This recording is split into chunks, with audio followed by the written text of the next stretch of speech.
है कि इमरान खान ने कश्तियां जलाने का हतमी फैसला कर लिया है। आर या पार 24 नवंबर को इस्लामाबाद शोडाउन की हतमी तारीख दे दी। सवाल ये पैदा होता है कि 24 तारीख ही क्यों? क्या इसका ताल्लुक एक इंतहाई हसास ट्रायल से है जिसकी हिद्दत बानी पीटीआई महसूस कर रहे हैं, या कुछ और? अगर उनका ख्याल अगस्त 2014 का रीप्ले है तो वो कुमक दस्तयाब है, ना वो किरदार ना ही हुकूमत है बेयारो मददगार। क्या फाइनल कॉल देने से उनके मुतालबात पूरे होंगे? क्या पीटीआई वर्कर्स घरों से निकल पाएंगे? क्या गंडापुर गायब नहीं होंगे? सबसे अहम सवाल यह है कि क्या ट्रम्प कार्ड अभी से बेअसर हो गया है? दूसरी जानिब 26वीं तरमीम का क्रेडिट लेने वाले बिलावल भुट्टो ने अचानक अपनी तोपों का रुख शहबाज हुकूमत पर करते हुए इल्जाम लगाया है कि मुस्लिम लीग नून पीपल्स पार्टी के साथ मुआहदे की खिलाफ वर्जी कर रही है। उन्होंने शिकवा किया कि आइन साजी के वक्त हुकूमत अपनी बातों से पीछे हट गई। हमें इंसाफ के सबसे बड़े इदारे में बराबरी की नुमाइंदगी चाहिए। एक मुल्क में दो निजाम नहीं चल सकते। सवाल यह है कि इत्तेहादियों के दरमियान क्या खिचड़ी पक रही है जिसकी वजह से बिलावल फट पड़े? ऐसा महसूस होता है कि क्रिकेट इंडिया अना की शिकार हो चुकी है। पाकिस्तान में ना खेलने की जिद ने आईसीसी को नई आजमाइश में डाल दिया है। क्या तंग आमद बजंग आमद के मिस्ताक आईसीसी वेन्यू चेंज कर सकती है? इन तमाम इश्यूज पर तबसरा करेंगे नजम सेठी। अस्सलाम वालेकुम। सेठी से सवाल के साथ मैं हूं सैयदा आयशा नाज। मेरे साथ मौजूद हैं नजम सेठी साहब। अस्सलाम वालेकुम। सेठ साहब, जैसे पाकिस्तान में स्मॉग की सूरत हाल है, स्पेशली लाहौर में तो एयर क्वालिटी इंडेक्स ख़तरनाक लेवल्स को छू रहा है। इसी तरह पाकिस्तानी सियासत में भी स्मॉग ही छाई हुई है और वो पाकिस्तान तहरीक इंसाफ की वजह से ज़्यादा। और अगर हम कहें कि पॉलिटिकल पार्टीज़ और सियासी एरेना में ही नहीं बल्कि पाकिस्तान तहरीक इंसाफ के अंदर भी स्मॉग है, क्योंकि इमरान खान साहब ने कहा था 9 नवंबर को कि वो जल्द कॉल देंगे और इमरान खान साहब ने कॉल दे दी है, लेकिन कॉल बज़ुबान अलीमा खान आई है। बैरिस्टर गौहर ने इसका ऐलान नहीं किया या दीगर सियासी लीडरशिप ने नहीं किया जो मुलाकात की कोशिशें भी करते रहे। अलीमा खान साहिबा ने 24 नवंबर की तारीख का ऐलान किया और सबको कहा कि वो मुतहरिक हों क्योंकि आर या पार होने जा रहा है। और इमरान खान साहब ने भी अपने मैसेज के ज़रिए ये कहा कि आज़ादी या माशाल्लाह एक का इंतखाब करना होगा और सभी तैयार रहें, ये आखिरी कॉल है। अब इस आखिरी मार्के को लेकर ऐसी खबरें भी चल रही हैं कि कुछ जो पार्टी लीडरशिप में हैं या कारकुनान हैं वो नाखुश हैं कि इमरान खान साहब को ग्राउंड रियलिटीज़ का नहीं पता। उन्हें नहीं बताया जा रहा कि बाहर उस तरह से माहौल नहीं है और बार बार एहतजाज की कॉल से कोई रिजल्ट ना आने की वजह से भी कारकुनान मायूस हैं। अब ये जो सारी सिचुएशन है ये रिलेट कर रही है आपकी एक प्रेडिक्शन के साथ, तो मैं चाहूँगी कि आपने क्या कहा था लफ्ज़ ब लफ्ज़ सब सुने तो फिर मैं उसमें से सवाल एक्सट्रैक्ट करूँगी। जी, तो कितने अरसे के लिए ये मोहलत दी गई है कि इतने अरसे में आप मनाएं और नतीजा चाहिए? मेरा ख्याल है उनको हफ्ता 2 हफ्ते की मोहलत दी गई है। अच्छा, क्योंकि आपने जो इशारा दिया स्टिक एंड कैरेट रूल का। जी, बिकॉज द सेटिंग हो चुकी है कोर्ट मार्शल की, एविडेंस इकट्ठी हो गई है, सेटिंग हो गई है, बटन दबाना है और फैज हमीद की और खान साहब की इकट्ठी शुरू हो जाएगी। खान साहब अग्री कर जाते हैं तो फिर के ऊपर भी कोर्ट मार्शल नहीं होगा, उसको भी वो तलवार लटकी रहेगी, किसी वक्त भी वो किया जा सकता है, तलवार लटकी रहेगी to make sure that Khan साहब बिहेव्स। खान साहब बिहेव नहीं करेंगे, इनकलाबी बनेंगे जेल में बैठ के, तो फिर इनकलाबियों के साथ जो होता है वही होगा। अच्छा, इसमें आपने बहुत सी बातें कह दी और हैरत की बात है कि आप 2 तारीख को ये तबसरा कर रहे हैं और उसके बाद से सिचुएशन उसी लिहाज से डेवलप हुई कि कोशिशें सारी की जाती रही और आपने बताया था कि 3 डील्स की गई हैं और उनमें अलीमा खान साहिबा के साथ भी एक डील है। अलीमा खान साहिबा का सामने आकर ऐलान करना किस बात का मजहर है ये तो आप बताएंगे। अब आपने इसे कोर्ट मार्शल के साथ भी कनेक्ट किया। सेठी साहब, मुझे आप ये बताएं कि 24 नवंबर की तारीख क्या मटेरियलाइज उस तरह से हो पाएगी जिस तरह इमरान खान साहब चाहते हैं या ये वापस ले ली जाएगी? नहीं, अब मेरा ख्याल है वापस तो खान साहब नहीं लेंगे, मगर डाइल्यूट हो जाएगी। आखिरी दिन आपको पता चलेगा क्या हो रहा है और क्या नहीं हो रहा। अब वापस लेना मुश्किल है उनके लिए, ले तो सकते हैं, वो तो बड़ी यूटर्न्स लेते हैं, बट मैं समझता हूँ इसके पीछे एक फलसफा है, तो इसलिए वो शायद उसी फलसफे के तहत खान साहब आगे बढ़े। अब वो फलसफा क्या है? देखिए, अभी आपने इंट्रोडक्शन में कुछ जिक्र किया डोनाल्ड ट्रंप का। जी, मैं आपको ये बताऊं कि पीटीआई की काफ़ी उम्मीदें हैं कि डोनाल्ड ट्रंप की तरफ से इनको सपोर्ट मिलेगी और खान साहब को सपोर्ट मिलेगी। इसमें पीटीआई के लोग लॉबिंग भी बड़ी की है, उन्होंने कॉन्ट्रीब्यूशंस डोनेशंस भी दिए डोनाल्ड ट्रंप की कैंपेन में, और अभी भी लगे हुए हैं to get some statement out of Donald Trump, maybe a tweet और समथिंग। और खान साहब ये समझते हैं या उनको बताया गया है या उनका असेसमेंट है कि डोनाल्ड ट्रंप उनकी हेल्प करेगा। अब मेरा ख्याल है उसके बेसिस के ऊपर खान साहब ने अपनी सारी स्ट्रेटजी बनाई है, और वो बेसिस यही है कि डोनाल्ड ट्रंप की तरफ से अगर प्रेशर आएगा इस एस्टेब्लिशमेंट के ऊपर या हुकूमत के ऊपर, तो फिर शायद उनके लिए कोई रिलीफ हो। अब मैं आपको एक बड़ी इंटरेस्टिंग बात बताऊं, मेरा तो ये मौकफ था और अभी भी है कि डोनाल्ड ट्रंप जरूर कोई ना कोई बयान तो देगा, मगर क्या उस बयान की हैसियत क्या होगी? क्या वो इतना स्ट्रांग होगा कि उसके पीछे कोई एक्शन भी होगा, या सिर्फ बयान दे के फिर फारग हो जाएगा और फिर भूल जाएगा और समझेगा कि मैंने जो पैसे लिए हैं, लॉबिंग जो मेरे साथ हुई है, ये जो डोनेशंस हुई हैं for the election campaign, I have done my bit. एक तरफ तो ये असेसमेंट है, दूसरी तरफ ये है कि नहीं, Donald Trump and his family are close to Imran Khan, और डोनाल्ड ट्रंप डिमांड करेगा कि जी आप करें ये, और जब वो डिमांड करेगा तो फिर हमारी हुकूमत के पास कोई ऑप्शन नहीं होगी but to accept the demand. अच्छा, अब ये दो किस्म की थियरीज चल रही है।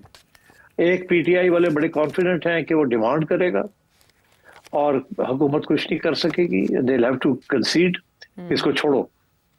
दूसरा ये कि वो डिमांड नहीं करेगा, वो बयान देगा मगर कोई डिमांड वांड नहीं करेगा, and nothing will change substantially. अच्छा, अब ये जो सेकंड थियरी है ना, डिमांड वाली, मेरा ख्याल है कि खान साहब इस पे यकीन करते हैं।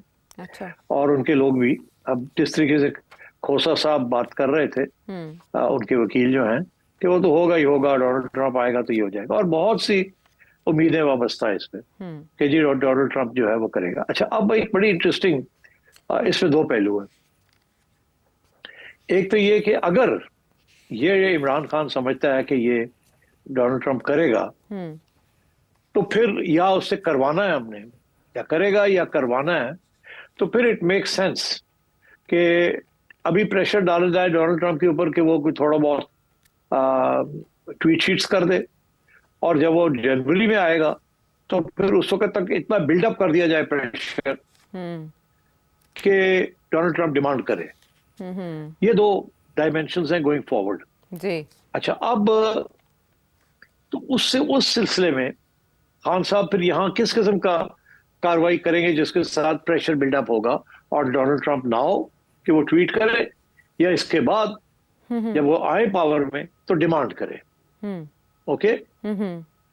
अच्छा, अब सिचुएशन ये है कि पीटीआई यूएसए ने तो बहुत मेहनत की है इसके ऊपर, और लॉबिंग फर्म्स भी हायर की हैं और डोनेशंस भी दी हैं और डोनाल्ड ट्रंप को सपोर्ट भी किया है।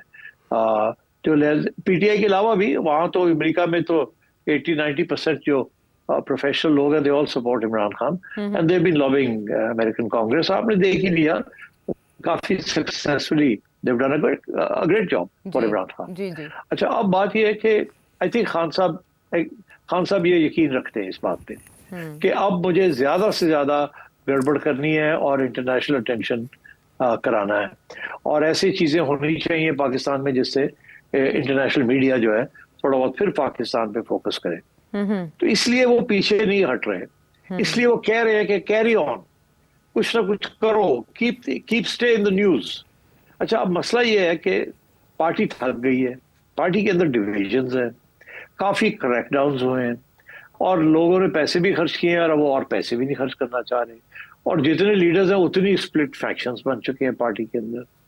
अभी आपने कहा कि एक तरफ फलीमा है, दूसरी तरफ गंडापुर साहब हैं, फिर तीसरी तरफ और वो वकील हुजरात हैं, एंड सो ऑन। तो ये इस किस्म की चीजें चल रही हैं पार्टी के अंदर, और कोई इत्तेफाक नहीं है और मोटिवेशन नहीं है। अब खान साहब और उनके ये लोग जो कह रहे हैं कि डिमांड करवाना है, they are trying to motivate the party and its leaders, मगर पार्टी एंड इट्स लीडर्स जो है वो थक चुके हैं, काफी अरसे से ये चल रहा है ना, और सो देयर इज दिस कशमकश going on, and Khan is insisting कि आप ये करें ताकि कुछ ना कुछ अटेंशन रहे ये ना हो कि बिल्कुल ही ठप हो जाए और फिर डोनाल्ड ट्रंप ट्वीट भी ना करे और जब आए तो कोई प्रेशर ना हो। सो आई थिंक खान की स्ट्रेटजी ये है कि 5,000 बंदा भी आता है तो आए, 2,000 बंदा भी आता है तो आए, लड़ाई झगड़े हों, कोई डेड बॉडीज मिल जाएं, कोई पुलिस का तशद्दुद हो जाए, कोई कुछ ना कुछ हो ताकि it stays in the news.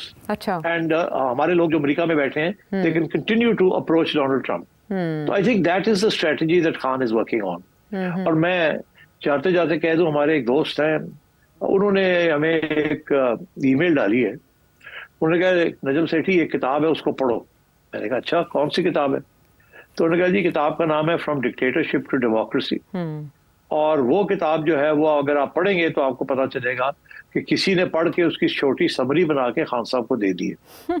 उसका सब टाइटल है कि पीसफुल रेजिस्टेंस के साथ कैसे आप डिक्टेटरशिप को अटैक कर सकते हैं और अंडरमाइन कर सकते हैं। और वो बड़ी पॉपुलर किताब है, उसकी बड़ी एडिशंस निकली हैं।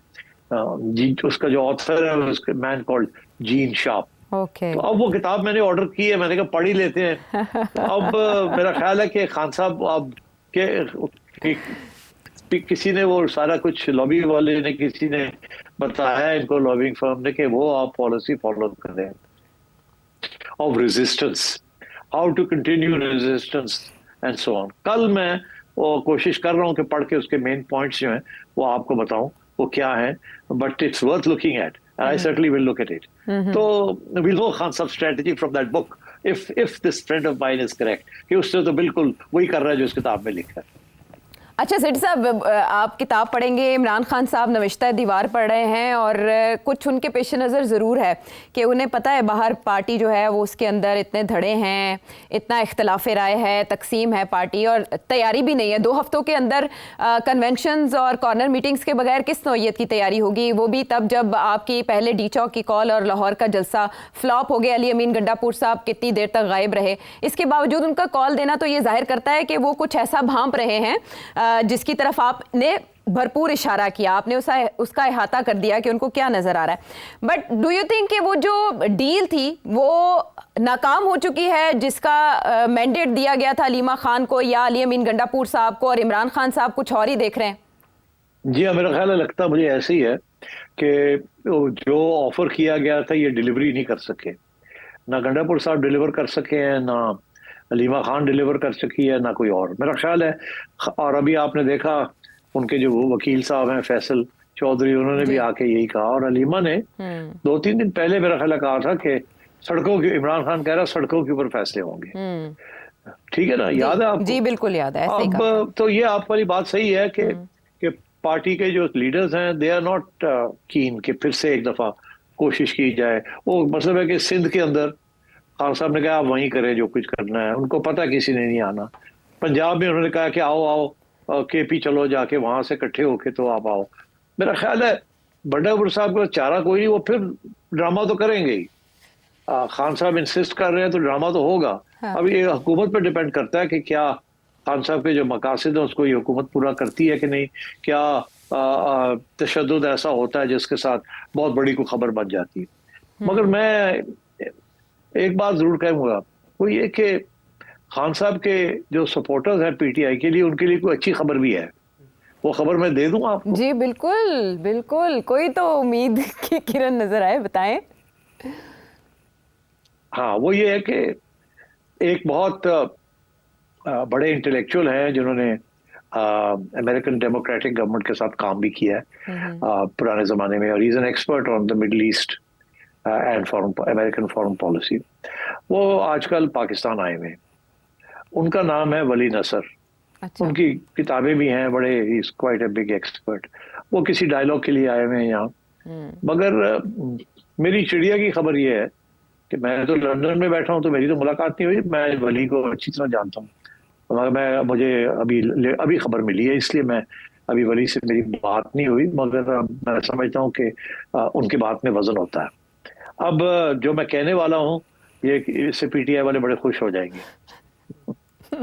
वो ये है कि वली नसर साहब का ये ख्याल है, वली नसर साहब का ये ख्याल है कि ट्रंप साहब जो है वो इमरान खान के लिए जरूर कुछ ना कुछ करेंगे। उनका ये ख्याल है। ओके कि वली नसर साहब का ये ख्याल है कि ट्रम्प साहब बिल्कुल इमरान खान साहब के लिए कुछ करेंगे, और उनका ये ख्याल है कि हमारी पावर्स दैट बी जो हैं उनको इस बात का इल्म है या आगाह कर दिया गया है वाया यूजुअल सोर्सेज, अच्छा और वो काफी सोच में पड़े हुए हैं कि अगर प्रेशर आता है फ्रॉम डोनाल्ड ट्रम्प तो फिर हम क्या करेंगे। अच्छा वो जो मैं कह रहा हूँ ना डिमांड वाली अप्रोच जो खान साहब समझते हैं, मेरा ख्याल है ये बातें खान साहब तक पहुंची हुई हैं, इसीलिए वो इस लाइन के ऊपर चल रहे हैं, और इसकी वजाहत जो है वो मैं कह रहा हूँ कि वली नसर ने की है। और यहाँ तक बात ये है कि इसीलिए लोग ये कह रहे हैं कि ट्रम्प के आने से पहले खान साहब को वो चाहते हैं हमारे लोग कि वो उसको भाई लोग कि वो उसको सजा दे दे, ताकि बाद में ये कह सके जी वो तो अदालतों ने सजा दी नहीं, हम क्या कर सकते हैं कि जब प्रेशर आएगा तो। और इधर से कोशिश ये है कि उस सजा से पहले ही कोई डोनाल्ड ट्रम्प से कोई ट्वीट शीट करवा ली जाए या कोई स्ट्रॉन्ग स्टेटमेंट दिलवा दिया जाए। तो ये इस वक्त बड़ी क्लोज कॉन्टेस्ट चल रही है कि पहले कौन क्या करेगा और पहले क्या होगा। मगर वली नसर साहब का ये कहना है अकॉर्डिंग टू माय सोर्सेस कि उन्होंने कहीं बात की है, और उनका ये कहना है कि प्रेशर काफ़ी आएगा हमारी एस्टैब्लिशमेंट के ऊपर, और हो सकता है कि इसकी सोल्यूशन यही निकले कि खान साहब को किसी थर्ड कंट्री भेज दिया जाए। अब ये एक नई डेवलपमेंट है, क्योंकि हम समझते थे कि खान साहब किसी थर्ड वर्ल्ड किसी और कंट्री में जाएंगे नहीं, वो डटे रहेंगे यहाँ, ये नवाज शरीफ वाला फॉर्मूला नहीं चलेगा यहाँ। मगर आगे से जवाब ये मिला कि खान साहब को पूछेगा कौन, उनको तो जहाज में बैठा के भेज दिया जाएगा, तो उनको तो पूछना है कोई नहीं। अच्छा तो फिर आगे सवाल ये बना कि खान साहब को आप बाहर भेज देंगे तो कहाँ भेजेंगे, लंदन भेजेंगे और कहाँ भेजेंगे। हाँ तो आगे से बड़ा इंटरेस्टिंग जवाब आया कि नहीं सऊदी अरेबिया भेज देंगे। अच्छा सऊदी अरेबिया भेज देंगे। पहली बात तो यह है कि खान साहब के तल्लुकात MBS के साथ कोई अच्छे नहीं है, वो कोई छुपी हुई बात नहीं है, तो सऊदी अरेबिया कैसे लेगा इनको। अच्छा दूसरी बात यह है कि रियासत के दरमियान तल्लुकात ऐसे होते हैं, अमेरिका के भी बड़े तल्लुकात हैं डोनाल्ड ट्रम्प एडमिनिस्ट्रेशन के विद MBS, और हमारे भी एस्टैब्लिशमेंट के भी बड़े तल्लुकात हैं MBS के साथ। तो शायद ये कॉम्प्रोमाइज ही हो जाए कि अमेरिका कहे हाँ जी सऊदी अरेबिया भेजो, और ये भी कहते जी सऊदी अरेबिया को हम ट्रस्ट करते हैं कि खान साहब को अंडर लिटिल जैसे नवाज शरीफ साहब को चुप करके बैठाए रखा था, इनको भी चुप करके बैठाए रखेंगे। और अमेरिका भी कहेगा चले हमारी बात भी मान ली, डोनाल्ड ट्रम्प की इज्जत रहेगी, उसने कहा था निकालो इसको तो उसने निकाल दिया, और तीनों ने मिलकर ये फैसला कर लिया कि चलो सऊदी अरेबिया ही भेज देते हैं और उनको वहां ढक देते हैं जाके। तो मतलब है इस किस्म की बातें भी अब चलनी शुरू हो गई हैं। और तो साथ साथ मैंने कहा कि वो कन्विक्शन जल्दी से हो जाए, वो 190 मिलियन केस में हो जाए या फैज हमीद केस में हो जाए, ताकि ये कह सके जी हम कुछ नहीं कर सकते, हमने तो कुछ नहीं किया, अदालतों ने ये किया है, और हमारी पोजीशन बरकरार है। और अगर बहुत ज्यादा प्रेशर आए तो फिर सऊदी अरेबिया भेज दें, लंदन तो नहीं भेजना क्योंकि वहां तो खान साहब बहुत ही खतरनाक किस्म के सिचुएशन क्रिएट कर सकते हैं। तो अब ये बातें चल रही हैं, मेरा ख्याल है कि हमें इस पे ज्यादा स्पेकुलेशन नहीं करनी चाहिए। अच्छा। मैं तो ज्यादा नहीं करना चाह रहा था, मैंने आज जिक्र इसलिए किया कि वली नसर इज अ क्रेडिबल पर्सन, और उनके एनालिसिस को डिसरिगार्ड नहीं करना चाहिए। और मैंने सोचा कि वक्त आ गया कि PTI वालों को भी थोड़ा खुश कर दिया जाए, बड़ी उम्मीदें लेके बैठे हुए हैं। तो कोई रास्ता अगर कोई निकलता है कि आगे बात आगे बढ़े तो, और खान साहब जेल से निकले, तो मेरा ख्याल है we should pay attention to some of these things. ठीक है, इसके बहुत माइनर डिटेल भी है और वो वाकई मामला मशकूक बना रही है कि अली अमीन गंडापुर साहब कह रहे हैं कि बता नहीं सकता लेकिन हमारी हिकमत अमली सख्त होगी।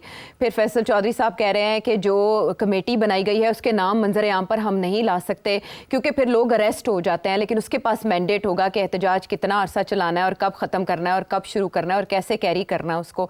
अच्छा, जो आपका एनालिसिस है वो ये बता रहा है अब सज़ा भी करीब है 190 मिलियन पाउंड केस में, फिर दूसरा कोर्ट मार्शल का रिजल्ट आने का भी कुछ लोग चह मगोइयाँ कर रहे हैं, और आपने बात की कि वो मुल्क से बाहर भी जा सकते हैं, और इस पर हम ज़्यादा स्पेकुलेट नहीं करेंगे, लेकिन क्या आप ये बता सकते हैं कि तारीख एहतजाज की, चले यू टर्न ना लें, तब्दील की जा सकती है, आगे जा सकती है?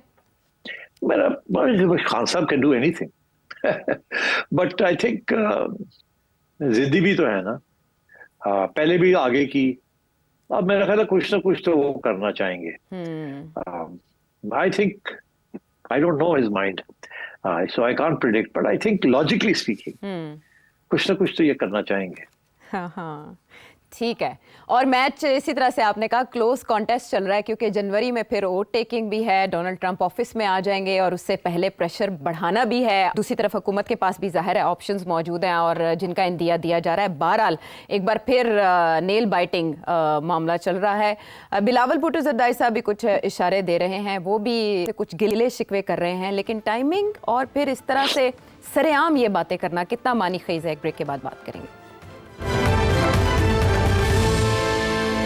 शो में साथ देने का शुक्रिया। पाकिस्तान तहरीक इंसाफ के मामलात आपने जाने, लेकिन पाकिस्तान पीपल्स पार्टी के साथ क्या चल रहा है, या पाकिस्तान पीपल्स पार्टी हुकूमत को कैसे चलाना चाह रही है? बिलावल भुट्टो जरदारी साहब वो एक तरफ तो ये कहते हैं कि हुकूमत से नाराज़गी का सवाल पैदा नहीं होता, लेकिन दूसरी तरफ वो कुछ शिकवा भी कर रहे हैं। वो क्या कह रहे हैं, सुने उन्हीं की जुबानी। इस पे ना मुशावरत किया गया, ना इनपुट लिया गया। अगर लिया जाता तो हम समझाते, और माजरत के साथ इस वक्त वफाक में ना इज़्ज़त दिया जाता है और ना ही सियासत किया जा रहा है। हम ये देखना चाहेंगे कि जो हमारा तयशुदा एग्रीमेंट है उस पर अमल दरामद किया जाए, जो हमारा अंडरस्टैंडिंग्स है उस पर अमल दरामद किया जाए। हमारा जो मुस्लिम लीग का और पाकिस्तान पीपल्स पार्टी का मुआहदा हुआ उसका खिलाफ वर्जी हो रहा है। ये सारी बातें तो 1-on-1 की जा सकती हैं, मुलाकातों में की जा सकती हैं। वीपीएन की बंदिश का मामला हो, कैनाल्स का मामला हो, ये सारा छेड़ के बिलावल इस वक्त क्यों बैठे हैं, वो भी publicly? I wouldn't pay too much attention to it. देखिए, अलायंस पार्टनर है, पंजाब में इनको कोई स्कोप नहीं दी जा रही।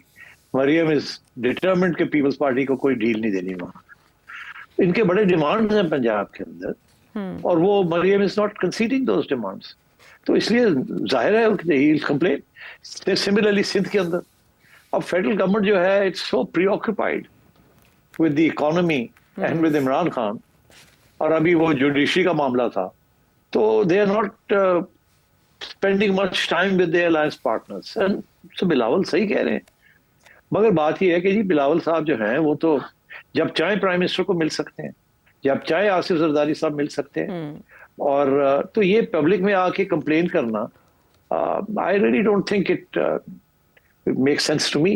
मगर वो यही है ना, these are all pressure tactics, और कुछ भी नहीं होता। ये सुनाने वाली बात होती है कि जी हम क्या करें, हमारी बात नहीं सुनते, एंड सो ऑन।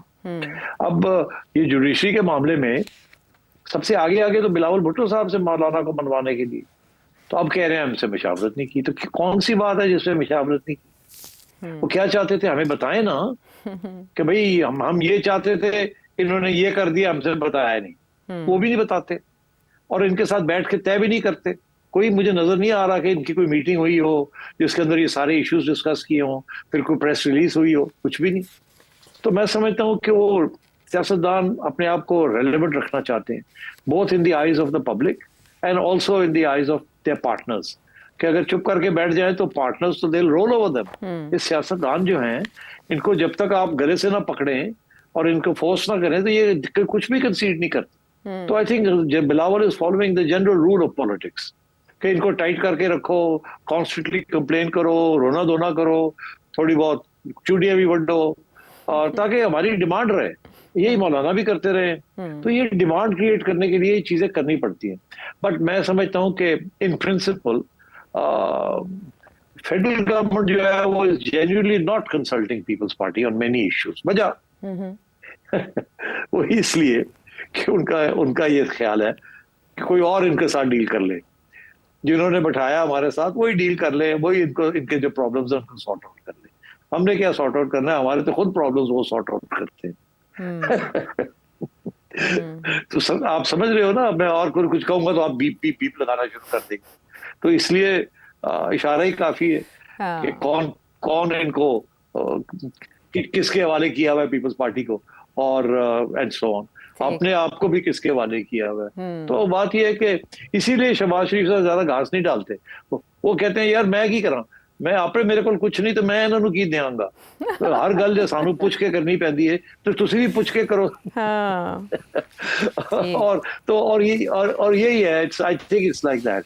और बिलावल भुट्टो साहब भी जो रोना धोना है वो किसी और के लिए है, ना आपके लिए है, मेरे लिए। कि देखिए जी आपने कहा था इनके साथ बैठे, हमें इन्होंने ये वादे किए थे, ये कर नहीं रहे पूरे, कुछ करो ना, तुसी समझाओ इन्होंने कि सानू भी दे देना, सानू दे देना। तो ये किसी और के लिए है।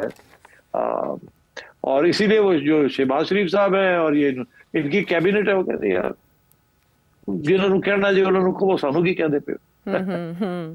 ठीक, यानी ये पब्लिक कंजम्पशन के लिए कुछ बयानात like होते that. हैं, बिल्कुल ठीक। और वो दांत कहते हैं खाने के और दिखाने के और, ये किसी और की कंजम्पशन के लिए।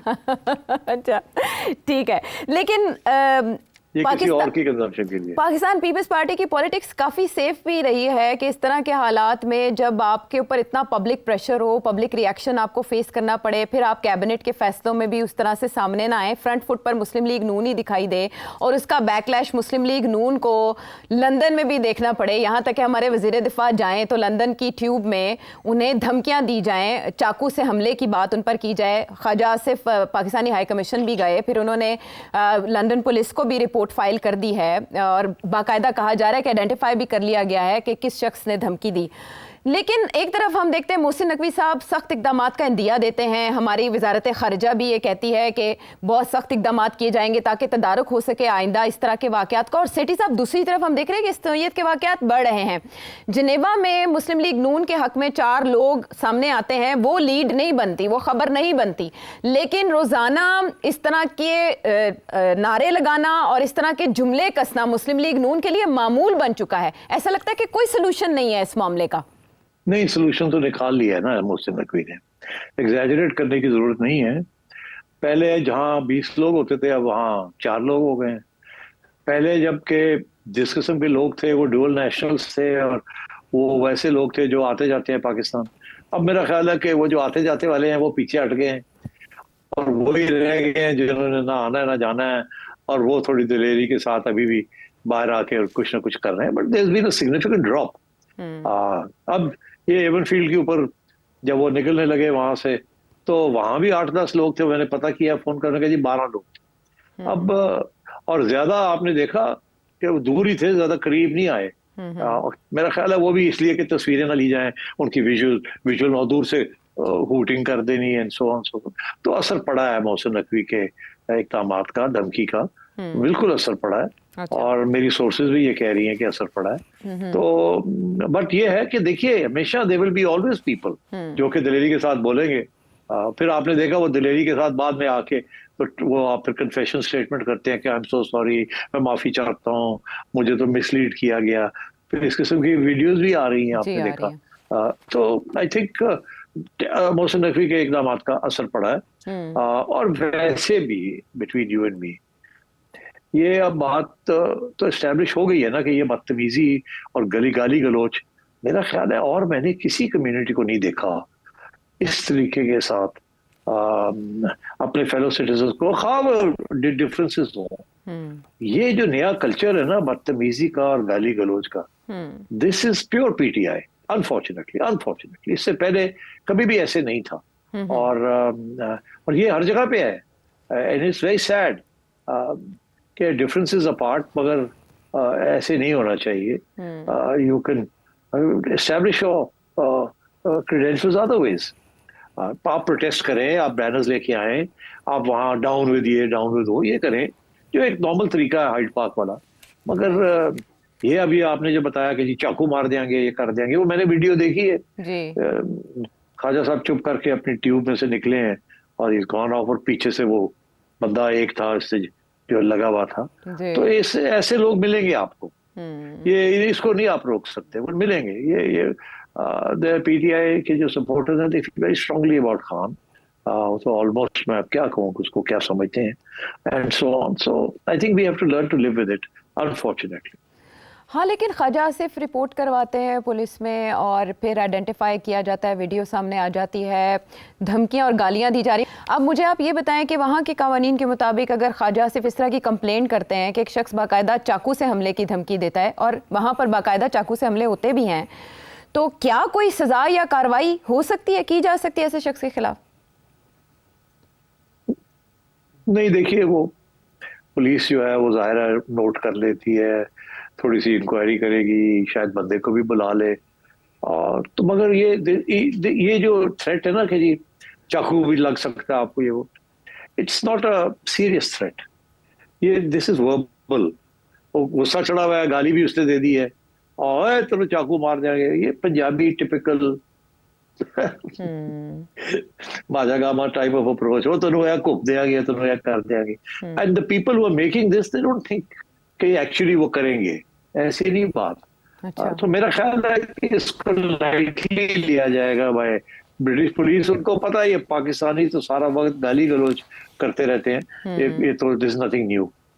तो कंप्लेन करना जरूरी है ताकि नोटिस में आ जाए। कल को खुदा ना खासा को पागल बंदा कर ही ना दे, तो पता है पागल तो होते हैं, बट आई डोंट थिंक इतने पागल है कोई इस किस्म की चीज कोई पीटीआई का सपोर्टर जो है वो लंदन में या यूके में करेगा। एमक्यूएम के एक एक्टिविस्ट इमरान फारूक साहब कत्ल हो चुके हैं लंदन में, तो इस वजह से इस तरह की धमकियों को सीरियस लिया भी जाना चाहिए। सिट साहब, जैसे आपने कहा, ख्याल जाहिर किया, अंदेशा जाहिर किया, ख्वाजा आसिफ भी खासे कंसर्न दिखाई दिए और इसकी सभी ने, शहबाज गिल साहब ने भी बाकायदा मजम्मत की है कि इस तरह से गाली गलोच और धमकाने का कल्चर नहीं होना चाहिए। जब मगर कतक लाइन ऑफ, सॉरी, आपने एक हवाला दे दिया एमक्यूएम के बारे में। That was an internal power struggle with in the MQM. It was not कि उनके खिलाफ कोई एहतजाज था या इस किस्म की कोई चीज थी। ही वाज वो एमक्यूएम के लीडर के खिलाफ। एनीवे, आप समझ जाए उसका या एग्जांपल सही नहीं है। या that was a conspiracy by within the party. Okay, ठीक है, ये फ़र्क है मामलात में। बहरहाल एहतियात, और शायद ख्वाजा से भी एहतियात वाले मशवरे पर ही अमल कर रहे हैं। जब मामला सियासत का डिस्कस हुआ तो खेल में सियासत कैसे दराई हुआ, जिस पर सेठी साहब इससे पहले भी तबसरा करते आए हैं, लेकिन आईसीसी ने कोई ना कोई फैसला 20 नवंबर से पहले तो करना ही है और शेड्यूल भी जारी करना है। तो मामलात किस रुख जा सकते हैं? पाकिस्तान का हाथ भारी है या इंडिया का, और आईसीसी क्या मुमकिन तौर पर कर सकता है? ब्रेक के बाद आप देख रहे हैं सिटी से सवाल, और सिटी साहब, आपसे सभी ये सवाल करना चाहते हैं कि अब जब पाकिस्तानी गवर्नमेंट ने, पीसीबी ने बिल्कुल ही इनकार कर दिया है हाइब्रिड मॉडल पर जाने से, और दूसरी तरफ बीसीसीआई भी रजामंद नहीं है इंडियन टीम को पाकिस्तान भेजने से, तो फंस गया बीच में आईसीसी। और आपने रेवेन्यू के हवाले से भी क्लैरिटी दी एक ट्रांसमिशन में, लेकिन सभी इस प्रोग्राम के तवज्जुह से आपसे जानना चाहेंगे कि आईसीसी के पास क्या ऑप्शंस हैं सिचुएशन से निकलने को? आईसीसी के पास बहुत कम ऑप्शंस हैं। 3 ऑप्शंस हैं, मैंने पहले भी जिक्र किया है इसका। एक ये कि इंडिया आ जाए खेलने के लिए, जो कि वो नहीं आएगा। उन्होंने तो कबड्डी भी खेलने से इनकार कर दिया है, उन्होंने ब्लाइंड क्रिकेट भी खेलने से इनकार कर दिया है। पहले कबड्डी की टीम तो आ जाती थी जी। पहले डेविस कप के लिए टेनिस प्लेयर्स भी आ जाते थे, पहले ब्लाइंड के लिए भी लोग आ जाते थे। इस दफा उन्होंने हार्ड लाइन ले ली है, सिर्फ क्रिकेट नहीं, उन्होंने बाकी चीजों को भी घेर लिया है। So I think there's something serious here कि इंडिया ने ये हार्ड लाइन ले ली है। तो India is not coming, BCCI will not play in Pakistan. तो फिर ये है कि या तो हाइब्रिड मॉडल होगा कि कुछ गेम्स पाकिस्तान में होंगी और इंडिया की गेम्स पाकिस्तान के बाहर होंगी, और दूसरा ऑप्शन ये है कि वो सारे का सारा टूर्नामेंट जो है, अगर पाकिस्तान को हाइब्रिड मॉडल एक्सेप्टेबल नहीं है तो फिर सारे का सारा टूर्नामेंट जो है आईसीसी मूव कर देगी, कहेगी ठीक है फिर पाकिस्तान तो हम मूव कर देते हैं, they'll move it to another country। फिर पाकिस्तान के लिए क्या ऑप्शन होगी? फिर पाकिस्तान के से हम बॉयकॉट करते हैं चैंपियंस ट्रॉफी को, या वो कहेंगे हम जाके खेल लेते हैं किसी और मुल्क के अंदर। अच्छा, अब क्या after having rejected hybrid model, क्या ये किसी और मुल्क में जाके खेल सकेंगे? या वो मेरा ख्याल है फिर पाकिस्तान के लिए मुश्किल हो जाएगा ना। फिर अगर ये फैसला करते हैं कि हमें हाइब्रिड मॉडल नहीं खेलना, तो फिर कहीं और भी जाके खेलना मुनासिब नहीं होगा, फिर सियासी तौर पे बड़ा मसला बन जाएगा इनके लिए। तो अगर फिर ये वहां तक ये बात जाती है, और मैं ये आपको बता दूं कि ये आईसीसी जो है ऑलवेज साइड विद इंडिया, ये मेरी बात याद रखिएगा। सो अब बात ये है कि ये श्रीलंका शिफ्ट कर दें, दुबई शिफ्ट कर दें, तो उसके अंदर आईसीसी, और फिर पाकिस्तान ना खेले तो फिर उसमें अंदर आईसीसी का नुकसान हो जाएगा, जिसके अंदर इंडिया का भी नुकसान है और पाकिस्तान का भी नुकसान है। बिकॉज आईसीसी के जो रेवेन्यूज हैं वो एक प्रोपोर्शन के अंदर वो डिस्ट्रीब्यूट होते हैं। मेजर पोर्शन इंडिया को जाता है और छोटा पोर्शन, चौथे नंबर का जो पोर्शन है वो पाकिस्तान को आता है। तो पाकिस्तान की तो इंडिया को तो कोई खास फर्क नहीं पड़ता, दे वेरी रिच, उनको कोई फर्क नहीं पड़ता। और पाकिस्तान को बड़ा फर्क पड़ता है। अगर पाकिस्तान के रेवेन्यूज गिर जाते हैं तो फिर पाकिस्तान के लिए एक और मसला भी बनेगा ना। तो फिर क्या पाकिस्तान यही फलसफा लॉजिकल एंड पे लेके जाएगा? लॉजिकल एंड क्या है? लॉजिकल एंड ये है कि पहले पाकिस्तान ने कहा जी आए, आप इधर आए, वो नहीं आए, आपने कहा हाइब्रिड नहीं खेलेंगे। आपने फिर अगली कंट्री में, थर्ड कंट्री में भी इंटरनेशनल इवेंट खेलने से इनकार कर दिया। ठीक है ना? तो इसका ये मतलब है फिर आगे जितने भी इवेंट्स होंगे इंटरनेशनल आईसीसी के, फिर आप नहीं खेलेंगे वो। तो you are basically going to push yourself out of the ICC. Yes. And if you push yourself out of the ICC, तो फिर रह क्या जाएगा स्वाय बायलैटरल क्रिकेट के, और तो कुछ नहीं रह जाएगा। बायलैटरल भी जो है वो आप बायलैटरल क्रिकेट खेलेंगे। बायलैटरल क्रिकेट के अंदर पैसे वैसे कोई नहीं बनते ज्यादा, वो क्योंकि रेसिप्रोकल होता है। आप अगर ऑस्ट्रेलिया आके यहाँ 6 मैचेस खेलता है तो आपको भी जाके ऑस्ट्रेलिया खेलने पड़ते हैं। यहाँ जो खेलता है उसके पैसे आपको मिलते हैं, ब्रॉडकास्टिंग के, और जो रेवेन्यू आती है। और जब आप जाके ऑस्ट्रेलिया में खेलते हैं या किसी और मुल्क में खेलते हैं तो उसकी रेवेन्यू उनको जाती है। तो बात यह है कि फिर वो जो रेवेन्यू है दैट्स नॉट मच। वो हर सीरीज जो है $1-2 मिलियन मैक्सिमम। तो बात यह है कि then Pakistan will find it difficult. और मैं ये आपको बता दूं कि ये सोचना चाहिए जो भी फैसले कर रहे हैं कि लॉजिक क्या है आपकी बॉयकॉट करने की। इंडिया की बॉयकॉट करने की लॉजिक इंडिया को पता है कि वो दे कैन सस्टेन इट। उन्होंने पहले भी किया है और अगर अब भी करते हैं तो दे कैन सस्टेन इट। और आईसीसी जो है वो मजबूर हो जाएगी, तो वो ठीक है, वो मजबूरी है, अब क्या किया जाए। मगर पाकिस्तान क्या करेगा? तो मैं यही चाहूंगा कि जो लोग फैसले कर रहे हैं सोच समझ के करें, जज्बाती होकर ना करें। हाँ, अगर वो समझते हैं कि ये एक डिप्लोमेटिक किस्म की एक नेगोशिएशन टैक्टिक है कि हम ये कर रहे हैं कि हम नहीं खेलेंगे, नहीं खेलेंगे, नहीं खेलेंगे, अगर आप ले जाएंगे कहीं और, तो और आखिर में जाके आप खेलते अच्छा खेल लेते हैं, यू टर्न ले लेते हैं और कहते हैं हम दे तो हमें ज्यादा मैचेस दे दें, अगर वो 4 दे रहे थे या 6 दे रहे थे तो आप 8-10 ले लें। इज इट अ टैक्टिक या आई डोंट नो। अभी इतने स्ट्रॉन्ग बयान जो हैं मेरा नहीं ख्याल आने चाहिए।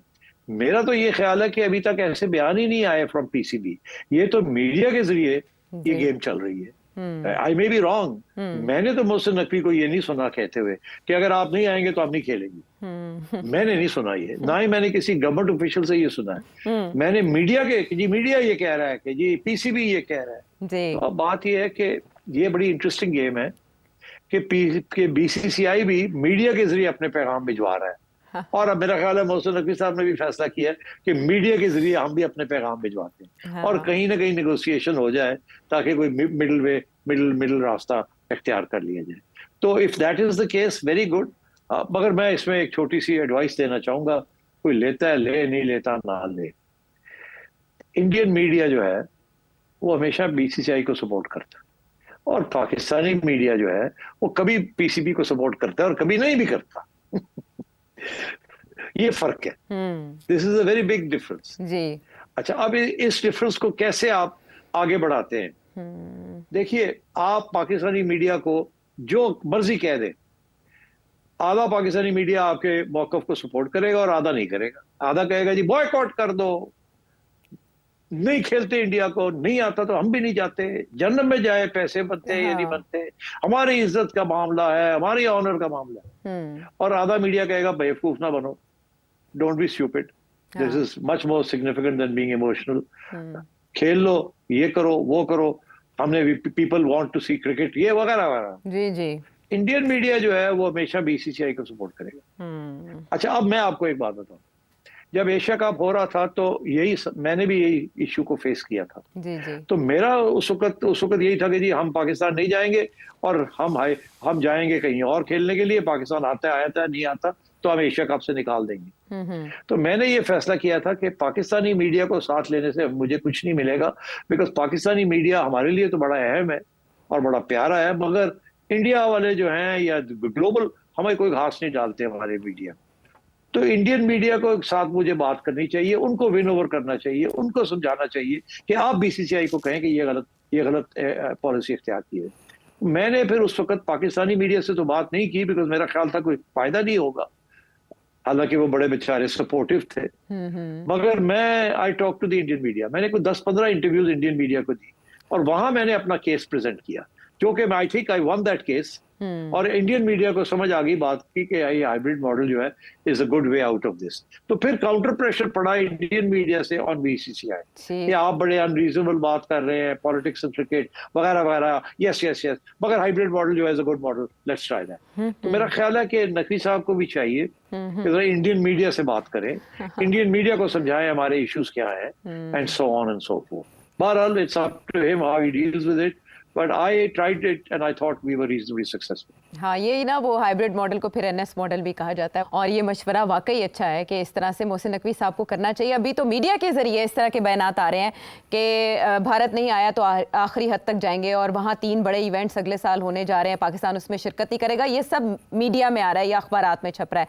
लेकिन सेठी साहब, आपने अपने तज्जिये में ये भी कहा था कि अगर बैकडोर चैनल इस्तेमाल किया जाए, नरेंद्र मोदी साहब तक पहुंचा जाए, किसी तरह कन्विंस करने की कोशिश की जाए, ऐसा कौन करे तो मुमकिन हो सकता है? देखिए, आपने देखा कि जब मियां नवाज शरीफ साहब से ये बात कही गई कि आप करेंगे कि नहीं करेंगे, आप करें ना, बात करें ना, आपको पैगाम देना, तो मियां साहब ने आगे से जवाब दिया कि हाँ, नेबरिंग कंट्रीज को खेलना चाहिए एक दूसरे के साथ। इससे आगे नहीं बढ़े वो। इसका ये मतलब है कि ये इशू जो है ये नवाज शरीफ साहब तक का नहीं है, ये शहबाज शरीफ साहब का तक का नहीं है। फॉरगेट मोहसिन नकवी साहब and PCB, this issue is somewhere else, between somewhere else and somewhere else, because India Pakistan जो है that is never a question of, it is always a question of national security institutions. तो उधर भी और इधर भी। तो इसलिए आप ये कहती हैं कि कोई बिहाइंड द सीन्स को बात हो, अगर तो आपकी समझती है कि यस हमें करना चाहिए तो वो कर सकते हैं। फिर अगर वो करना चाहें तो वो नवाज शरीफ को भी कह सकते हैं, शहबाज को भी कह सकते हैं, और सबको कह सकते हैं कि आप भी बात करें, आप भी बात करें, हम भी करते हैं। मगर किसी की बात नहीं सुनेगा Narendra Modi unless behind the scenes high level के ऊपर कोई बात सेटल होती है। मेरा नहीं ख्याल कि हमारी इस्टेब्लिशमेंट और इंडिया की establishment right now ready to talk. मगर क्योंकि मुझे नजर आ रहा है कि ये रीसेंट हार्डनिंग पोजीशन हुई है, अब वो बिहाइंड द सीन्स क्या हुआ क्या नहीं हुआ, हमारे कोई दोस्त जर्नलिस्ट दोस्त हैं वो इशारे कर रहे हैं कि कुछ नई डेवलपमेंट्स हुई हैं जिसकी वजह से इंडिया ने फिर हार्ड लाइन ले ली है। मैंने अपने कल के तबसरे में कहा था, मैं फिर रिपीट कर देता हूँ कि अभी जो हाल ही में इलेक्शंस हुए हैं कश्मीर में, वहाँ जो नई पार्लियामेंट आई है कश्मीर की, वहाँ उन्होंने रेजोल्यूशन पास किया है कि जी आर्टिकल 370 को रिस्टोर किया जाए, जिसके साथ नरेंद्र मोदी ने बड़े सख्त बयान दिए कि सवाल ही पैदा नहीं होता ऐसी की तैसी बारह। तो वहाँ कुछ स्पेकुलेशन मीडिया में चल रही है कि ये इतनी दिलेरी के साथ उमर अब्दुल्ला ने और इन लोगों ने क्यों ये फिर से ये बात छेड़ दी है और क्यों नाराज किया फेडरल गवर्नमेंट को एंड सो ऑन। तो कोई वहाँ कोई कंस्पिरेसी थ्योरी चल रही है कि शायद उनको उकसाया गया है फ्रॉम आवर साइड, या हमने कहा है कि करो करो करो। मैं नहीं समझता कि उमर अब्दुल्ला जो है वो हमारी बात सुनेंगे। उनके वालिद साहब ने और उनके वालिद साहब ने कभी सुनी नहीं थी, तो ये कहाँ सुनेंगे। ये अपनी कंस्टिट्यूंसी है कश्मीर के अंदर, उसको भी तो सेटिस्फाई करना है ना। और सारा Kashmir is opposed to the withdrawal of article 370, तो वो कुछ तो करना ही था उन्होंने, और इलेक्शन के मैनिफेस्टो में भी था। अब क्या वहाँ की इंटेलिजेंस रिपोर्टिंग क्या हुई है क्या नहीं हुई, आई डोंट नो। क्या वो समझते हैं कि इसमें पाकिस्तान का कोई हाथ है जिसकी वजह से नाराज हो गया, I don't know. But speculation है कि कोई ऐसी बात हुई है, और अगर ऐसी बात नहीं हुई तो फिर तो समझाया जाए इंडिया को कि ऐसी बात नहीं है। और फिर मगर मैं समझता हूँ these are too complicated matters. हमारे जो पावर ब्रोकर्स हैं उनके लिए क्रिकेट इज नॉट इम्पोर्टेंट। ये आपके लिए, अवाम के लिए इज इम्पोर्टेंट। मगर ये पॉलिटिशियंस जो हैं ये किसी वक्त भी इंडिया के साथ बात करने के लिए इजाजत के बगैर ये नहीं करेंगे, और इजाजत पक्की लेनी पड़ेगी के बाद, और फिर इजाजत मिल भी जाती है और कामयाबी नहीं होती, वो भी एक फेलियर, ये एक पॉलिटिशियंस कभी नहीं एक्सेप्ट करेंगे जी। तो जब तक इजाजत ना मिले और पक्का बिहाइंड द सीन पता ना चल जाए कि जो हम करेंगे उसकी कामयाबी होगी, कभी नहीं करेंगे। सो आई फेयर के ये पीसीबी को ये मामला तय करना पड़ेगा, और मैं समझता हूँ अच्छी बात है कि पीसीबी ने ऑफिशियली ऐसी बात नहीं की जिसके साथ यू टर्न लेना मुश्किल हो जाए। बिल्कुल ठीक। अभी तक तो समझदारी का सबूत पीसीबी की जानिब से दिया गया है। बहरहाल जब आईसीसी कोई पोजीशन लेगा तो फिर मोहसिन नकवी साहब शायद सामने आए मीडिया पे और फिर गुत्थियां सुलझाएं, लेकिन अभी तक के मुमकिनात क्या हैं, सेठ साहब ने उस पर रोशनी डाली। कुछ मजीद जानना चला भेज सकते हैं। अगले प्रोग्राम तक के लिए इजाज़त दें।